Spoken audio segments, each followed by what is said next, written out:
Hello, my name is Citlali and this is the first podcast episode of Under the Sun. I will be starting off with a book, Before the Coffee Gets Cold, by Toshikazu Kawaguchi. All the names in this book I'm gonna absolutely butcher because I am not Japanese. But that is besides the point.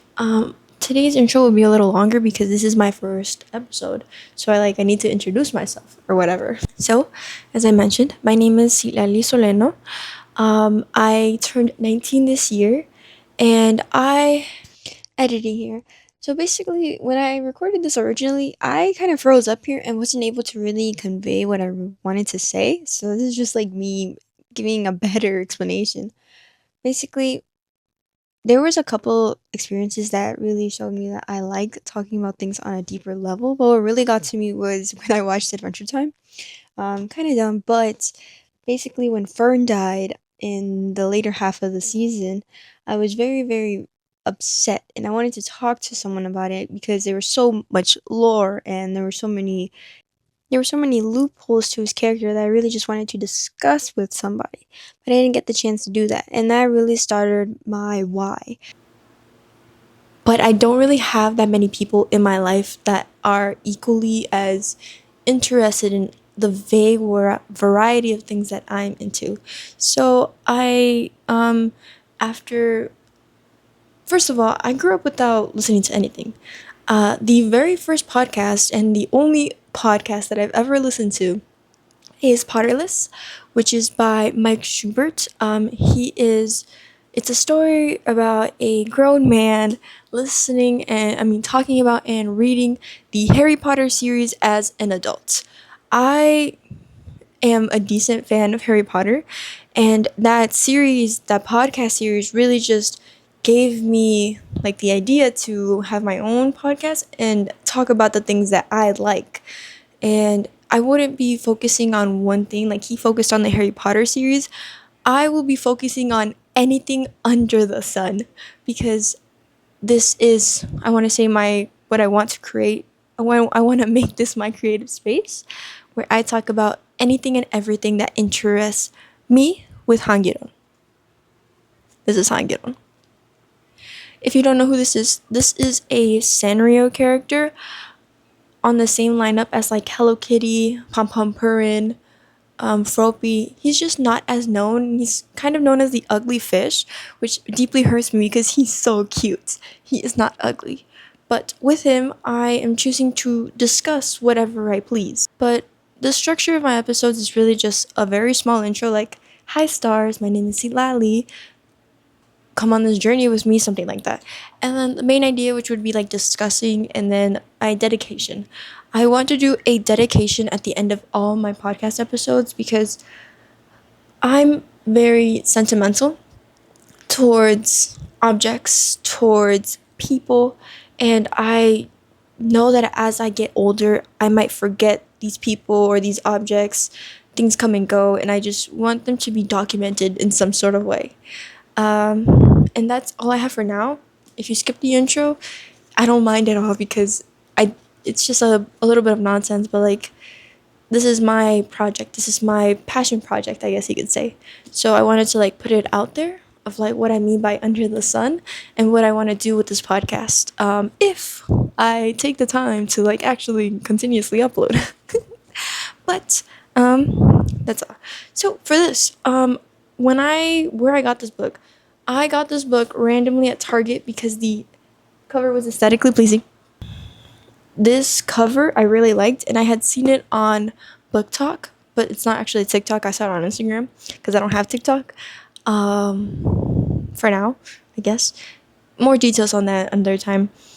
But I saw this at Target and I really wanted it, and that was, I want to say, a year ago, more than a year ago. I've had this book for a significant amount of time, and I have not opened it. So I thought it would be a great idea to open it for this. But I only read the first 30 pages because I want this one to be like a little shorter because it's my first one. And I want to get a feel for like audio quality, how long my camera battery lasts because sorry, how long my camera battery lasts, because it doesn't last that long, and also because it's 4th of July, there's a lot of fireworks going off, and so there's a lot of background noises. So I should make it shorter, because as the night goes on, there's gonna be more and more fireworks, especially because I live near a lake, and there's a big, big, big fireworks show near the lake that like just continuously goes off. Okay, enough yapping. Let's get on to the book. Only thing I knew about this book is that it was about time traveling. Give me 1 second, because the love of my life is texting me. Okay, back to this. So the book opens, and there is a man who comes with an excuse, like basically, oh, look at the time. It is time for me to go. And he is telling the woman that he is with, which we find out that he is in a cafe. And the man is very exasperated. He's like, oh my goodness, look at time. I have to go. I can't be here, whatever, whatever. The This is a man and a woman. They're both lovers, and we find out that the woman he is with is his girlfriend of 2 years. And he had asked to meet up at a cafe for a very serious conversation, and she was convinced that he was going to break up with her. Already, my notes are right here, by the way, my camera, my Mac. But already we see that there is a relationship between the man and the woman. The first chapter is called The Lover. Oh my goodness, I didn't even explain. This book is set up into 3 parts. Hold on. Okay, this book is split into 4 parts. It is The Lovers, Husband and Wife, The Sisters, Mother and Child. So this is the first half, where we go into the lovers, and these are the lovers that we are meeting currently. So their story, like, they're lovers. They met up at a cafe because he invited her out, saying it was a super serious conversation. So already that sets the tone. This is important. This is life changing. Something is going to happen to these people that will change the way that they live the rest of their lives. And then we have that, and then he drops it. He tells her that he is going to work in America, and one of two things, obviously, break up automatically. A lot of people, when they have bigger opportunities and want something better for themselves, often leave their relationships, as one, it is holding them back, or two, it is too much for them to deal with. And this is one of those situations where we see that. However, he doesn't like straight out say it. It's said in like the pages, like they're just talking like normal, like they've already been there for like a decent amount of time, but he hasn't said the words, we have to break up. So she's just wondering like what's going on, like do I not deserve an explanation, stuff like that. And the biggest thing is that he has to leave immediately. Like his flight is leaving in a couple hours. And he just decided to tell his girlfriend of 2 years that he has to go, and that she will probably not see him for a very, very, very, very long time. And there is nothing that she can do to change his mind. That's what I'm getting from this. But we're going back, and she's like, the entire time this is all happening, because it's like very awkward, very like touchy around the subject of like, oh, what's going on, what's gonna happen, is this really the end? She's like, oh, we're gonna break up, like this is it, it's over. And she's just waiting for the words, like it's like taunting her. And she's like thinking like, oh my, like, because she also, the other thought that she had was like, oh, what if they get married? Like, what if this is the serious conversation? It's like this whole thing of like, who knows what's gonna happen? And she blurts. I was a little bit confused when I read this. I didn't know if like it was said out loud or she thought it, but I'm based on the fact that the man was stunned, I'm gonna say that she said out loud, what if we get married? And that's why he was stunned. And then this is when he begins to avoid eye contact. He doesn't want to like show that he acknowledges her, and like he doesn't want to make it harder than it has to be, basically. So I searched it up, and Fumiko does not say anything about her desire to get married before the meeting is over, like on the first encounter. I don't know why. Well, I misunderstood, but it was just confusing at the moment. And then this is where she says, "Oh, don't I deserve an explanation? Why are you doing this to me?" And the tone that she takes on him, like it's very reasonable tone, like, "Please tell me what's going on." And he is annoyed. Annoyed. Oh, annoyed. Like, this is your girlfriend of 2 years, and you're annoyed that she's asking for an explanation or like a further explanation of why it's over. 2 years is a long freaking time. And then this is where they talk about more of like their environment, I guess you can say. They are in a cafe basement, with no windows. There's no windows. It's a basement with no windows, and there's like a couple chairs, a couple tables. There's like the bartender, or I guess you could say the waitress. She's behind the counter and everything. And then we learned that there is no clocks in this cafe. Like, there is no clocks and there's no windows. So you wouldn't be able to tell what time it is. So that excuse at the very beginning of him be like, "Oh, look at the time, I have to go." There's literally no way for him to know what time it was. And then he looks at his watch. He's like, "Oh yeah, the plane's not gonna leave for a couple hours. I have a couple minutes, whatever." This is where like the woman noticed that he is annoyed, and then the woman gets agitated because she's in distraught. Like, this is her significant other that she's been with, again, 2 years, not a short amount of time, not that long, like I'd say 5 years, but like 2 years, that's a lot of time. I could have rewatched the entire One Piece season like 10 times in those 2 years, maybe longer. But there is that. And then she calls him out. She's like, why are you annoyed? This is a genuine question. Why are you annoyed?" And then the man tries to deny that she is feeling that way. He tries to play it off like, "No, no, I don't feel that way." He takes a breath. He's like, "Oh, like you're wrong." And no, she's not wrong. And then during this whole like little like back and forth of like, "Why are you annoyed? Like, what's going on?" He looks at his watch. Like, he keeps looking at his watch. And he's like, she's getting more and more agitated that he cares more about the watch and what time it is than her, because this is like very heartbreaking for her. Like, she really, from what I'm getting is that she really loves him and doesn't want him to go. And she's very distraught and like very conflicting on like what it is she should do, because obviously who knows how to react when like your partner just says they're gonna get up and leave with very, very, very minimal explanation. So it's a whole thing of like, but now she's like, as she's sitting there, she's like, she starts taking a sip of her cold coffee, and it goes into this little writing of like, she missed the best part of the coffee when it's warm, or hot, and like kind of like setting the mood up for like the situation of the best part being over now, and then having to deal with the rest. So the best part of the relationship have passing, and this is what is left. The end. Um, and she like, it describes how she has the cup in her hand and she slams it down really hard on, like, they call it a saucer, but like the little plate on the bottom, and then that snaps him back to reality, I guess, because then his mood changes drastically. He's now calm, because before this he was very agitated, very like, "Oh, like I have to go, like I don't want to be here," type of thing, like very moved, like very jumpy type of thing. And then after she does that, he calms down and like accepts the situation, like he's ready to make it happen.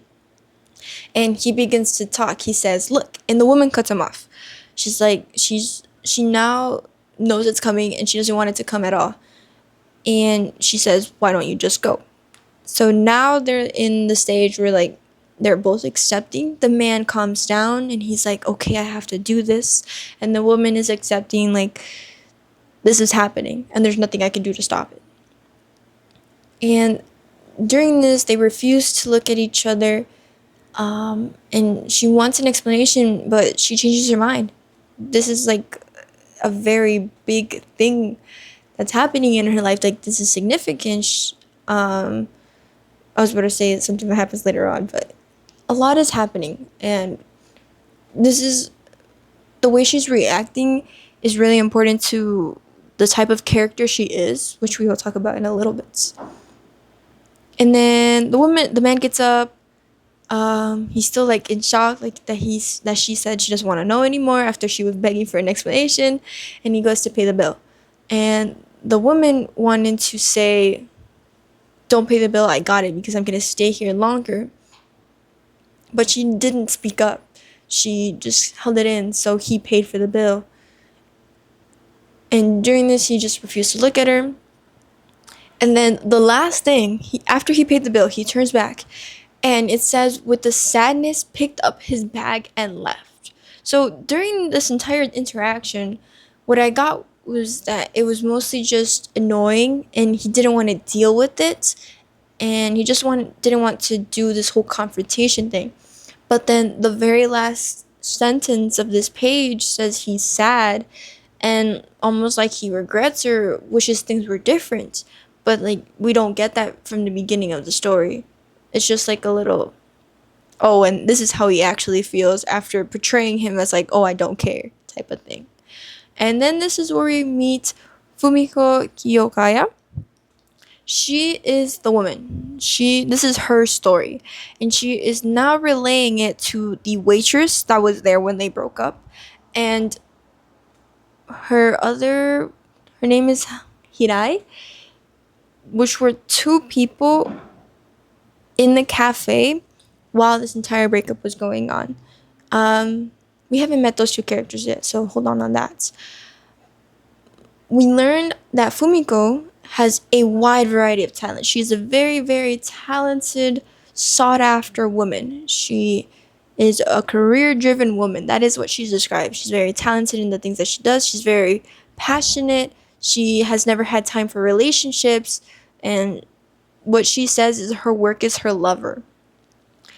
And on top of that, she is beautiful. She is drop dead gorgeous.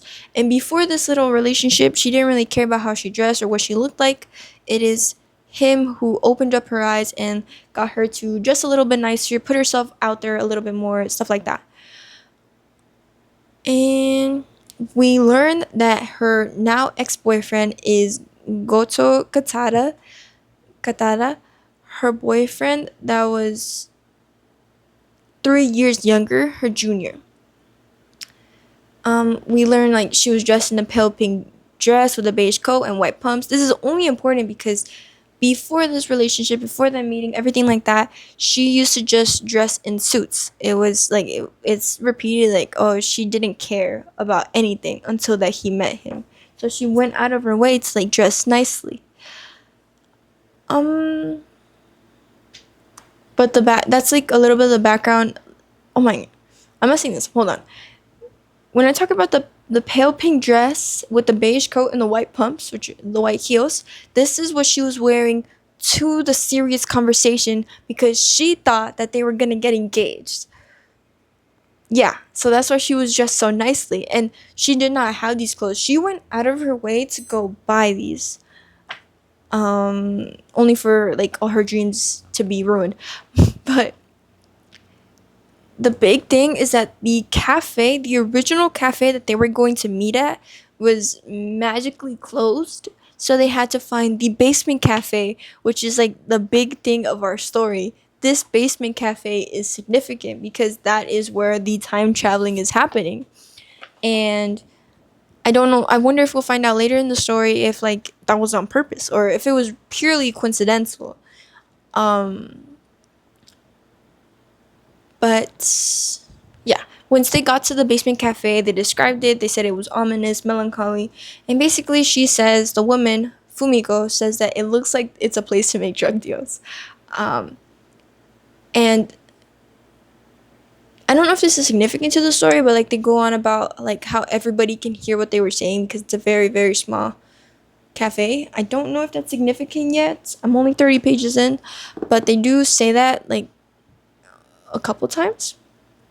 And then this is where we meet Yaeko Hirai. She was the woman at the counter with the waitress. And she is a nearby business owner and a regular at this cafe. So any secrets, any information, she would know. And then a big thing about her, she's always wearing the curlers in her hair, like the ones with cute, and she wears very recognizable outfits. Like when she's telling the story to them, she has a bright yellow two top, a red miniskirt, and purple tights. That's an outfit to remember. And they discuss like, oh, so where is the boyfriend? And he's like, oh yeah, he's in America.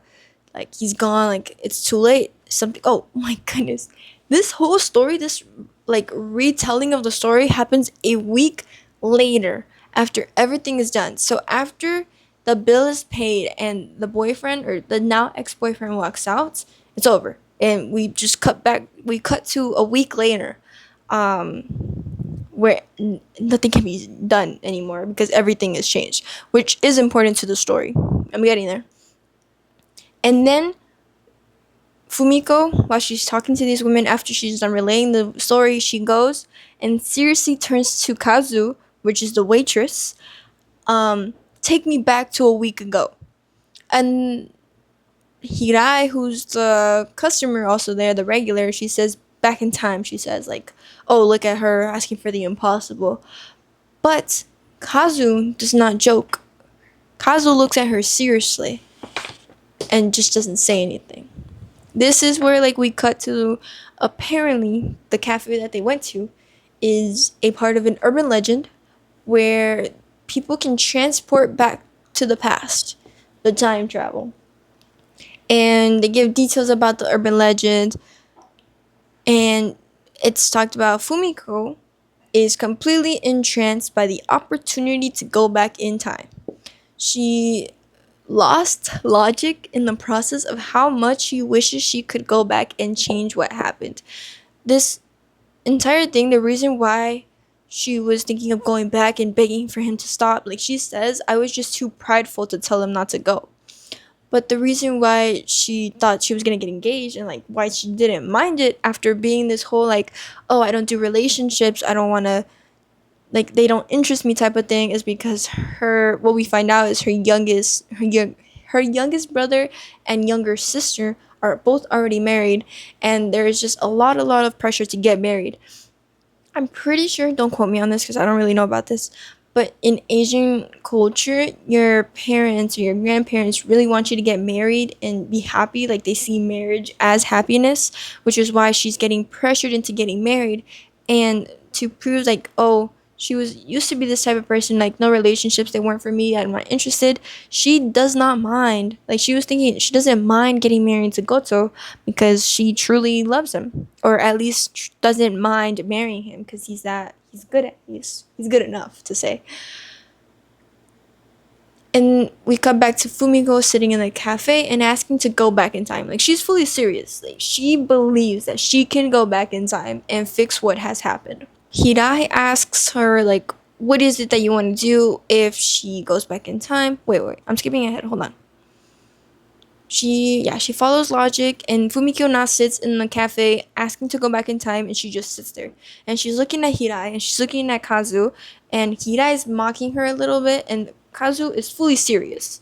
She's not playing around, like, they're, like, jumping around the question, because neither of them say no, and that's what Fumiko gets. She's like, oh, neither of them are saying no, it's possible, and I can do this. And she's super, super hopeful, and she's like, oh my goodness, I can turn things around, I won't be sad anymore, things like that. And this is where Hirai asks Kazu to properly explain what it means to travel back in time to Fumiko. And then Kazu goes and explains that she can indeed go back to the present through this cafe. However, whatever she does and whatever actions that she makes, the future will not change no matter how hard she tries. They explain that one of the rules for traveling back in time is no changing the present. And this whole thing of going back to the past is to change things. Like any show, any drama, movie, whenever time travel is mentioned, it's to go back to the past and change something. My prime example, because we mentioned Harry Potter earlier in the series, when Hermione had the time turner, she was taking all her classes at the same time using that thing, but they went back in time to change the past. Not really change the past, but I guess help the past so they could change the future. It's like this whole thing of why go to the past if you can't change the future. That's why most people would want to go to the past. I would love to go to the past when I was on drive through and I was being super super sassy to this customer. This like to this day, hold on, we're off topic now, but to this day I'm still embarrassed about this. I was very new to the job. I was like 4 or 5 hours in. I was very burnt out like cuz I had been in the same position for a couple hours and I was asking the same question. She was giving me an answer, but I wasn't processing the answer. And every time I repeated the answer, I was saying it more aggressively, more sassier. And the customer, the girl on the other end, she did not deserve that. And it like gives me such secondhand embarrassment. I really wish I could go back in time and just like not be zoned out because it was so bad. It was so bad. I still feel bad to this day. However, that experience did teach me to be nicer to customers, so I guess in the long run it was better. But whatever. Why would you go to the past if you can't change the future? That's like the whole big thing. And this makes Fumiko stress. She is distraught. She's like, what's the point of going in the past? Like the whole thing is that I want my boyfriend back. Um and then the book cuts to an explanation. Very convenient explanation of what the rules are for time travel. And basically, it's just an article about like someone who did the research in the past. They're like, oh, can people really go into the past through this cafe? And it's talking about the rules of time traveling. So the first rule is that you can only meet people in the past who have been in that cafe. So if you have not been in this cafe, the time travel rules do not work. Which limits you by a bunch because what if someone wants to see a dead significant other or a dead family member and they're super super hopeful and then they say, has that person been in this cafe? And then they say no and then you're cooked. Um, Second rule, there is nothing you can do while in the past that will change the future or the present.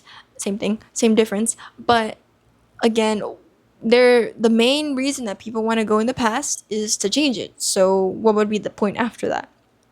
And then Kazu and Hirai talk about like after hearing those two rules, most people are already turned away and they're no longer interested because those are the two big reasons as to why people want to go in the past and why people seek time travel. And then we walk away from the article, which the article concludes that it's like not true and not false. It just can't be proven because I'm not gonna lie, my camera overheated. So let's wrap this up.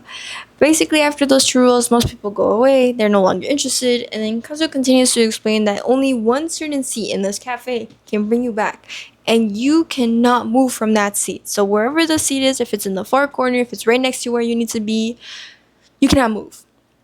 And then the other one is the time limit. The time limit is something that is also mentioned in the cover. Before the coffee gets cold, that is your time limit. And this is what the book looks like, by the way, without the cover. I much prefer this cutesy blue, white. This is what I'm going to be carrying around. But this is also cool. However, I like the little, like, random, what do I call this? This random inclusion of like, oh, the coffee got cold at the beginning when they were talking about the whole breakup, and like that's the best part. The best part is when the coffee is hot. So when the coffee gets cold, there's nothing left that's worth it. And that is the first 30 pages.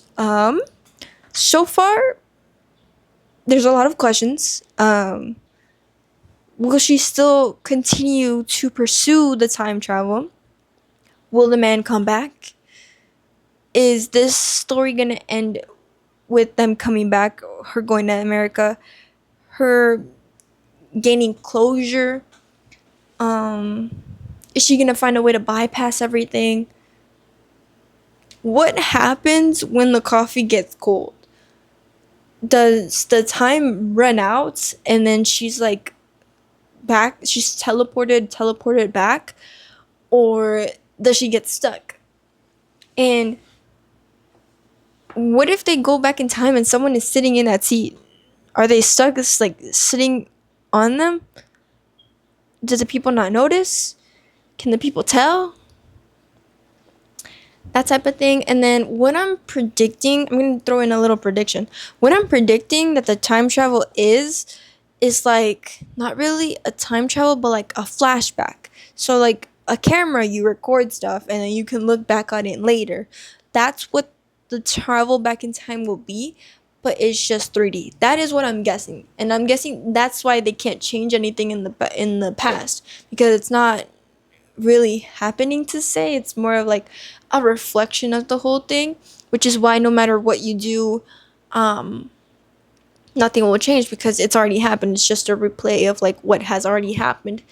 And then like the whole thing of her not being able to move from that seat is also significant. Like there is certain guidelines on what is being recorded in that specific seat, is like the cheat seat, whatever. But that's all I have for this. On the book half, I'll see you in the next episode. And then real quick, I'm just gonna do my dedication. So this will be my very first podcast episode. This is a very important passion project to me because I'm a big fan of books. I chose not to get off track too much or like gush about random things, but like in the future, I do see myself like rambling on about things of my own life and like how I connect to them and how I feel about them. And I want to dedicate this episode to my boyfriend, my significant other, because I've told him about my passion project and he's fully supported them. I feel like a lot of people are maybe made fun of when it comes to like things on the internet, and it really was a different perspective and a different initiative that he took that really pushed me to go and finally pursue something that I've been wanting to pursue like the majority of my life. And I thought that was super cool. So this is my dedication to him. I love him and everything that he has done to me to push me to this moment. Because I would not be who I am without him. And that's all I have for this one. But okay, for realsies. I will see you guys. I will see you stars on the next one. And as always, keep shining, because there is millions and millions and millions and trillions and thousands and an infinite number of stars. But the one thing that all stars have in common, and should have in common, if I'm wrong, don't quote me, I'll fix it. I'll look it up after this one. All stars should shine individually and be who they want to be. Be the person that you want to be. Be the star that you want to be. I'll see you. Bye bye.